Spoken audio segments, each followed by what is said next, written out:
Okay, let's dive in. Sometimes you find these connections that just, well, they make you stop and think.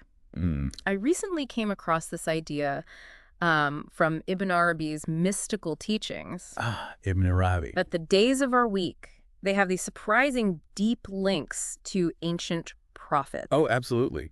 From both biblical and Quranic traditions, right? Exactly. It's not just a passing mention. It's like this whole intricate spiritual map woven into the week.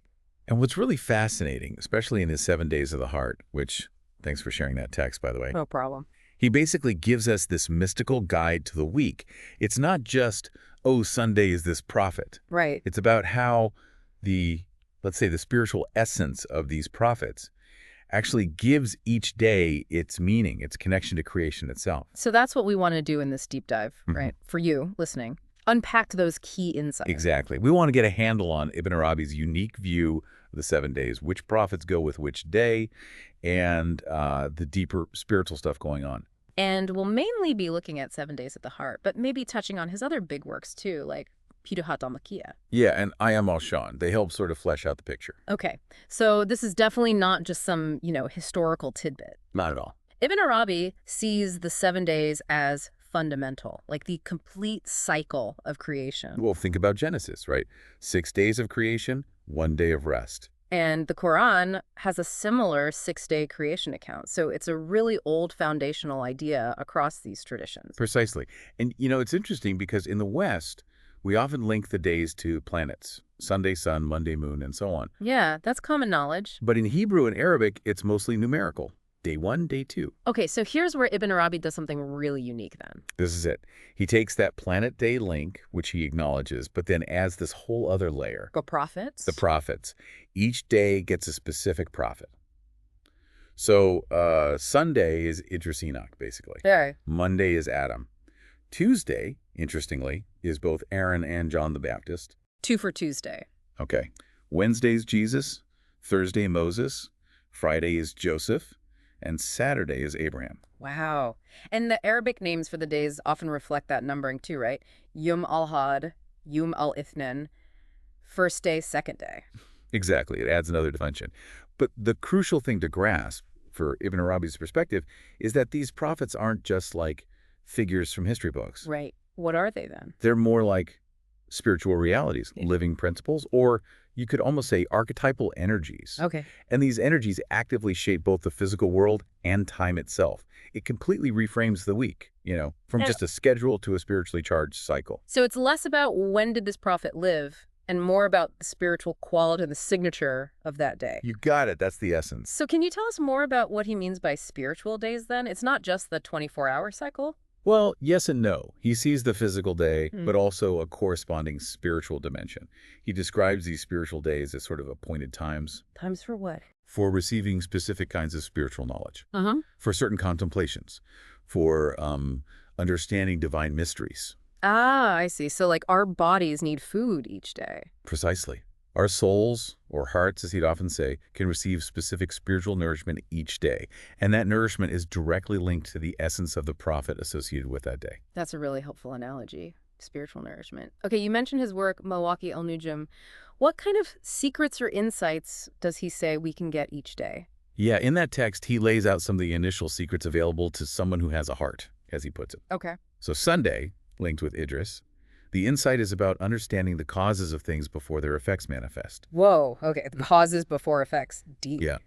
It's a day for thinking about origins, unseen forces. Then Monday with Adam, it's about understanding why our spiritual states fluctuate, wax and wane, Right. and also how God reveals himself. The how of revelation. Interesting. What about Tuesday with Aaron and John? Tuesday offers knowledge about influences from the unseen world, what's actually beneficial for us and what's harmful. Discernment, basically. Okay, discernment. Wednesday. Jesus. Wednesday is about completion, the sealing of spiritual stations, recognizing when a certain stage of spiritual growth is, well, complete. It's a point of culmination. Culmination, right. Thursday, Moses. Thursday brings insights into religious prescriptions, the laws, but also the mysteries of intimate conversation with the divine, that direct connection. Intimate converse. Okay. Yeah. Friday, Joseph. Friday reveals mysteries about our constant spiritual journey, ascension through different states or stations, and understanding the divine decree, fate or destiny behind it all. Ascension and decree. And finally, Saturday, Abraham. Saturday offers guidance on dealing with obstacles, with enemies both inner and outer challenges. And it connects to the presence of these spiritual helpers, the substitutes, or Abdal. Abdal. Those are the hidden saints in Sufism, right? Who uphold the world. Exactly. Highly advanced beings. So Saturday is about navigating challenges with that kind of spiritual support in mind. That is an incredible framework, each day having such a distinct spiritual purpose. And you said he talks about this again in Ankam Mukrib. He does, yeah. Written around the same time. He reaffirms these Prophet Day connections, but the language is even more poetic, evocative. Oh, so. He calls the prophets companions for each day. Like on Sunday, Idris is your companion, suggesting this focused relationship. Monday, Adam is your companion in the interval of the two worlds, hinting at a liminal transitional space. Wow, interval of the two worlds. Yeah, and he has similarly rich descriptions for all the days. Each companion offers specific guidance and influences your state of being for that day. It really paints a picture. Now, you mentioned Wednesday, Jesus' day being called the Day of Light. It sounds like it has a special significance. It definitely does. Ibn Arabi really highlights Wednesday, the fourth day, right in the middle of the It's a seventh. midpoint. Exactly. He sees it as the heart of the week, kind of like the sun is the heart of the planetary system he's referencing. Okay, that makes sense. And because it's linked to Jesus, whom Ibn Arabi views as the seal of universal sainthood. Seal of universal sainthood. Meaning Jesus embodies the pinnacle of spiritual realization within this particular cosmic universal cycle. So Wednesday, being Jesus' day, and the midpoint becomes this pivotal day of balance, spiritual light, and illumination. Okay, that clarifies its centrality. Now, this whole structure is built around these 7 prophets for the 7 days. Yeah. But where does Prophet Muhammad fit in? As the final prophet in Islam, his role seems central. That's a crucial question, a very important one. And Ibn Arabi tackles it in Ayam al-Shan. He doesn't just slot him into one day easily. He offers the 3 main ways to understand Muhammad's connection to the concept of day. 3 ways. All right. First, there's the idea of the known or universal day. In this sense, Muhammad's spiritual reality isn't confined to a day. It is the very principle of day itself at all levels. He's the all-embracing reality. Wow. So the measure of time itself, in a way. In a way, yes. Yeah. The fundamental unit. Second, he does link Tuesday specifically to Muhammad. This relates to the esoteric significance of the number 3 thalatha, signifying singularity, a core principle. Tuesday and the number 3. Okay. And the third way. The third way connects Muhammad to Friday, Yom al-Jumu'ah, the day of gathering. Right, the day of congregation in Islam. Exactly. Yeah. And Friday embodies the principle of synthesis, or jam. Since Muhammad is the seal of the prophets, his message synthesizes all previous messages. He brings everything together, unites all the perfections. So Friday reflects that synthesizing, gathering quality. So Muhammad's reality permeates everything, but Tuesday highlights his singularity, and Friday his role as the synthesizer, the seal. You've got it. It's a very layered understanding, not just one simple assignment.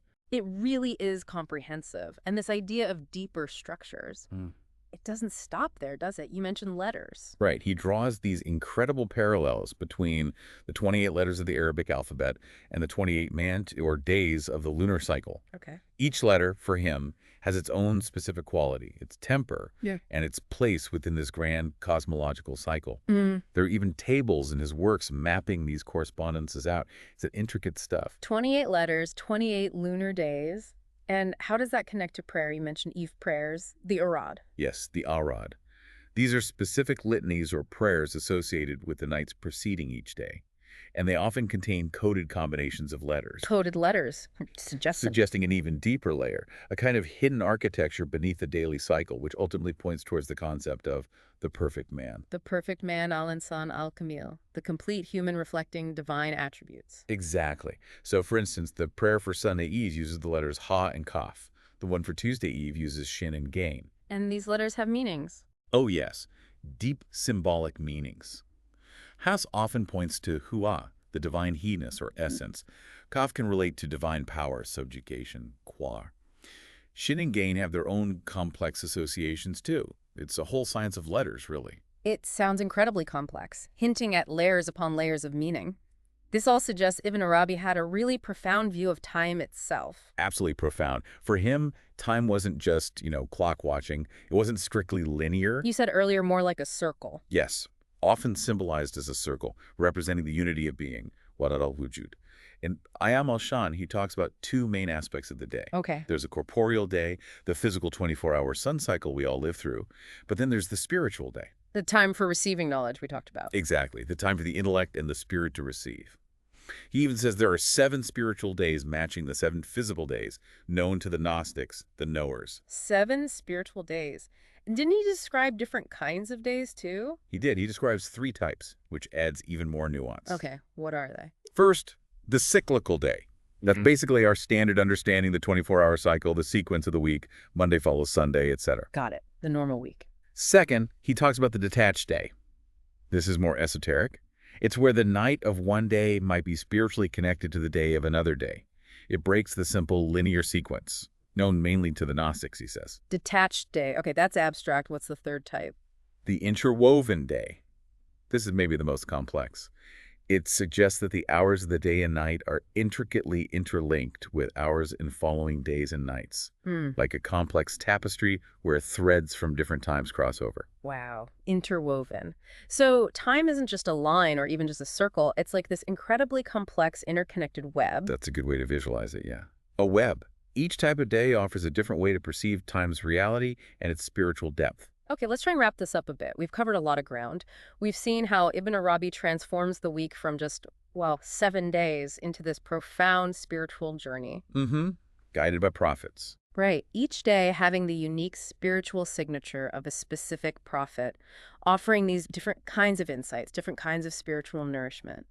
We touched on the deeper cosmology, the links to planets, letters, the lunar cycle, and his very layered view of time itself. It's this amazing blend of scripture, tradition, and deep mystical insight. It really is. And hopefully for you listening, especially if you appreciate getting knowledge quickly, but also thoroughly, this gives you a really rich way to look at something as every day is the week. Yeah, maybe sparking some of those aha moments. Yeah. Seeing connections you hadn't thought about before, the deeper interconnectedness of things. Definitely. It certainly makes you think differently about, say, Wednesday, the day of light. Or any day, really. True. Yeah. So maybe a final thought for you, the listener, to take away. How might holding these ancient connections in mind, these links between time, prophecy, the cosmos, how might that subtly change how you experience each day as it unfolds? It's a great question. Maybe it's an invitation, to explore Ibn Arabi more, or just to be more aware of the potential depth hidden in the rhythm of the week. A richer way to experience time. Thanks. This has been fascinating. My pleasure. It's always mind-expanding with Ibn Arabi.